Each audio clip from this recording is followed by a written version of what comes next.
Well, we've got something for you to unbox here. Inside this box is hopefully, despite the fact that somebody already opened it, is hopefully my future for being able to play this Sega Dreamcast. That's right.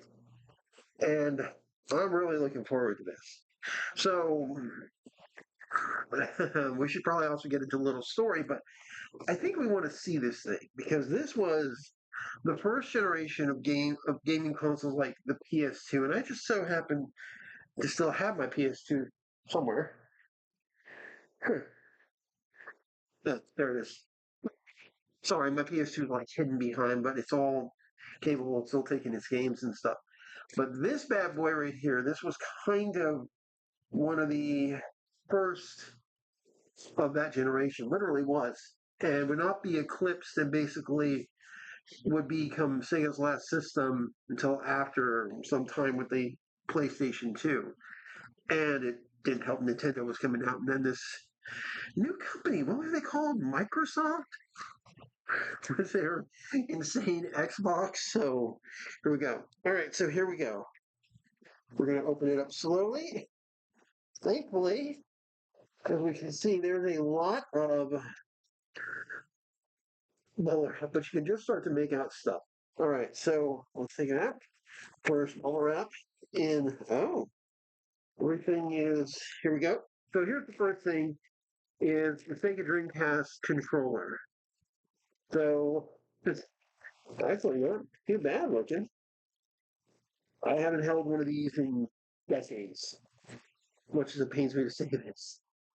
See how big it is? You've got nice size controller. Again, these are all wired, so fair warning. Let's see. Nice, nice, nice, and ooh, very nice. So as you can see here, it's basically saying more with an N64 type controller. You have like the right trigger buttons up top. You have one single analog. You have the directional A, Y, Z, and B. Here's your start. No select or anything. But you'll notice that there's this strange cavity stuff right here. There's two of them. What are those for? And why do they make this system look so weird? Especially since there's this whole window. Well, that's where your memory cards went. And I've had one. And I will try to hunt one down too, by the way. They would actually slide in here. And the cool thing about these memory cards, they were like their own component. Basically, they were, if you've ever heard of a Tamagotchi, they were kind of like that. And they could have their own little games and stuff. I forget what the batteries ran off, and mine unfortunately died as a actual functional thing, but as a memory card, it still worked just fine. So the controllers are actually good. In fact, feels yeah, this feels really good. I'm not going to have any problems.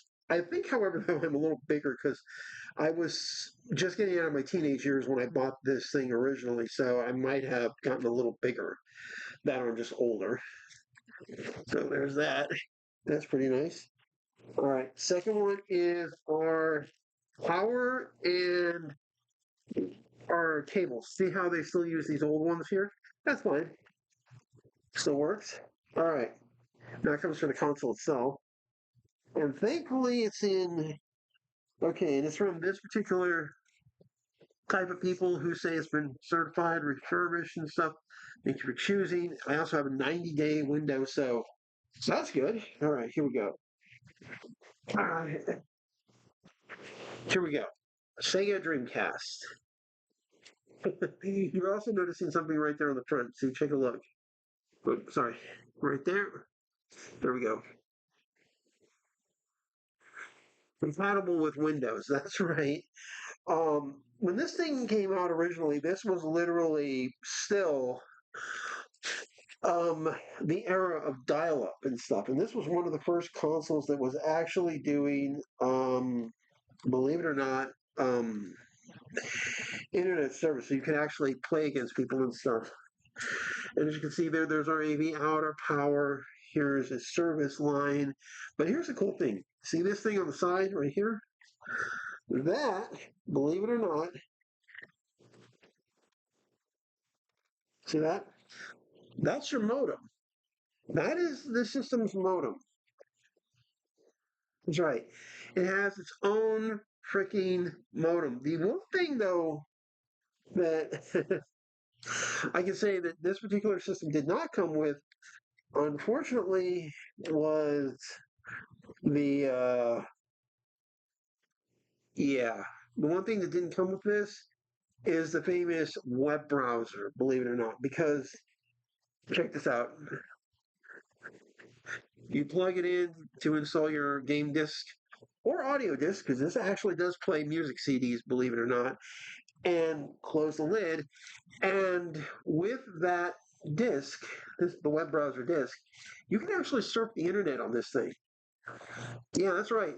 This was doing those early surfing the early surfing the web with a console. Now, yeah, PlayStation 2 would not have this feature, not really. The PS3 would, and to a lesser extent, the PS4. They don't work now. I think the PS4 version works a little bit, but definitely not the 3. The 3 kind of doesn't work anymore. It'll still link up to the internet and stuff and do that kind of stuff because that's part of its design, but not that. You also have four, count it, four controller slots. They're not numbered, they're actually lettered. A, B, C, D, E, F. Sorry, never goes to the E. But it gives you some idea. Now, the thing is, this is actually very light. I mean, pretty surprising. In fact, just look here. There's all of our information and stuff. I can't wait to plop this thing down, fully plug it in, turn it on, and just see what it can do. And also because this will give me the opportunity to put down a lot of games. So, like I said, we had, of course, memory cards that could actually be turned into their own little mini play games and could also link up with stuff. This is also an idea that Nintendo played around with too, believe it or not, on a couple of their systems. You could find these particular arcade games, and you could actually get certain kinds of information for your main games from it. It was really cool and stuff. And this is long before DLC was a thing, so those were kind of cool. Now, believe it or not, besides MK Gold, which is right here, of course, you can see right there Sega Dreamcast, Sega Midway, all of that kind of stuff. These discs were actually pretty impressive for their time.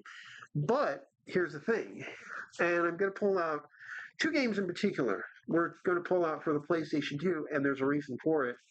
We're going to be pulling out Pirates Legend of Black Cat and, of course, Sega's Crazy Taxi, which, by the way, Crazy Taxi right here, this is on the Dreamcast. That's where it started. But what you might not be noticing is something you'll see on the back. Notice something? Just take a moment before I bring it out. I'll let you guys figure it out. What's missing? What's different? Okay, time's up. It's DVD-ROM right there. Now, I'm not really saying about Dolby or DTS. Those are actually pretty cool. Oh, sorry, for Pirates, but it's a completely different format because here's why. Later on, the DVD-ROM technology for the PS2 became major. And as you can see here, you'll actually see it on the disc. Notice that. And this is one of my favorite games too, by the way. But take a look. The disc is actually silver. That's basically a DVD, and you can even make up the little PlayStation stuff. But similar to Dreamcast, there are also the ones like this. And as you can see here, PlayStation 2, it's also a greatest hit, so you're getting to see that too. But then, and you probably, the eagle eye of you have noticed something too. But here we go. Notice something? The disc's blue. That's right. This is a blue disc. She's also a little scratched, unfortunately, but it does play. This is actually a still playable game. This blue disc is actually the original PlayStation 2 ROM that they originally developed. And what happened is much like the Sega Dreamcast games, there was a limitation on space, quite a bit, in fact. And that did come to create some problems, especially with how big games were going to get later on. And I mean, we're talking big, you know, just huge. And so, you things had to change. Now, believe it or not, there are some advantages to these smaller discs. And this is seen on both Sega Dreamcast and PlayStation 2 when you have, of course, the slightly smaller discs in terms of storage size. And in the Dreamcast case, if you ever see the word loading, and this is occasionally also with the PS2, see the word loading, it's usually there for maybe 1 second or 2 seconds at the worst.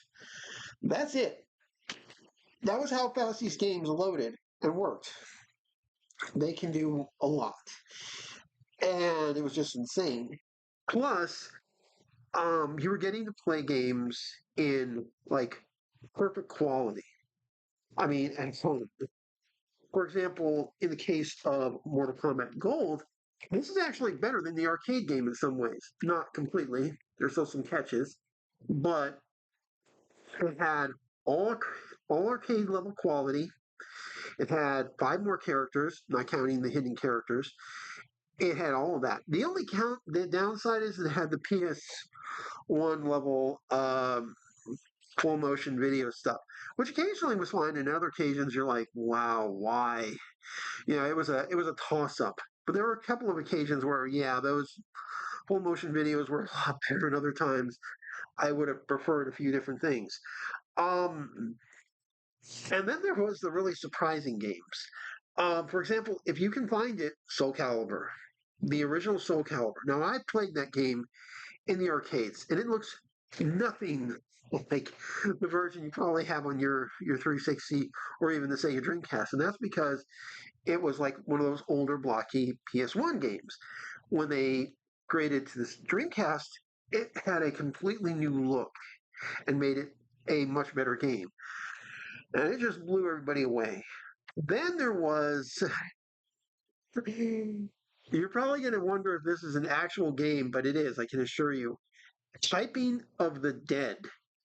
I'm not shitting you. There's a game called Typing of the Dead.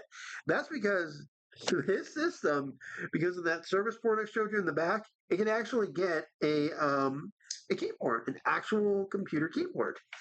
I'm not shitting you. That's a real thing. That really can happen. You can actually plug it in and just go, and you see the enemies come up, you're just like OOOCCF, and I'm not kidding. I've seen it in actual action, and I'm like, you're gonna be kidding me. I can just use my controller or the light gun. Why would I want to use a keyboard? But that's me personally. I'm not the fastest typer in the world. So I'm pretty sure there's some people who like are court reporters and God knows what else, and they're just like they're just getting through the whole game with not even a single hit. I cannot believe. Oh, and I have a visitor. Okay. We'll throw him off too. This will end the video. But yeah, there was so much of the Dreamcast, and it was shocking. There's Code Veronica X. I believe I need to know what the game was because I wanted to play it. There's a game called D. Oh, God, so many good games. And the Fantasy Star Online. Oh, and you have to remember, they went on for more than a couple of years. Plus, as our final little bonus of the video, we have this right here. This is actually Blueberry. He's part of the Count Chocula family and stuff. But this is like an original design of his character as a small action figure, but with the cereal and stuff. And look at that. Count Chocula cereal with the blue figures. I think it's very different now. He's like a berry flavor. And the cool thing about this is he's a completely set up figure. There he is right there. There's a little cereal.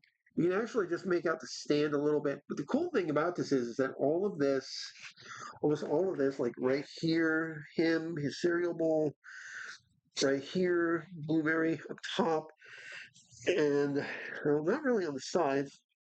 on the back, but you can actually they glow. The box glows, everything glows. That's probably why I'm not taking them out either. And then you can actually see some of the other Count Chocula characters there and stuff. More modern updates, his classic look, of course.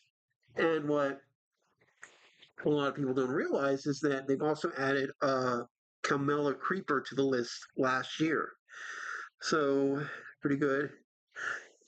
So pretty cool. Just the Monster Cereal Club and stuff. And I'm gonna probably look into more of this. And I actually buy some of the cereals every year and try them out. Um, I got to get this video done for you guys and get it uploaded. I also got some other stuff I'm waiting for to unlock, to unbox and stuff. So there's a lot going on. Anyways, guys, like and subscribe, hit the bell for notification. And also, give me an idea if there's a Sega Dreamcast game you think I might be interested in, because I'm also trying to figure out what was that really cool looking football game, too. I'm not a big football person. So, anyways, see you later. Bye. Have fun.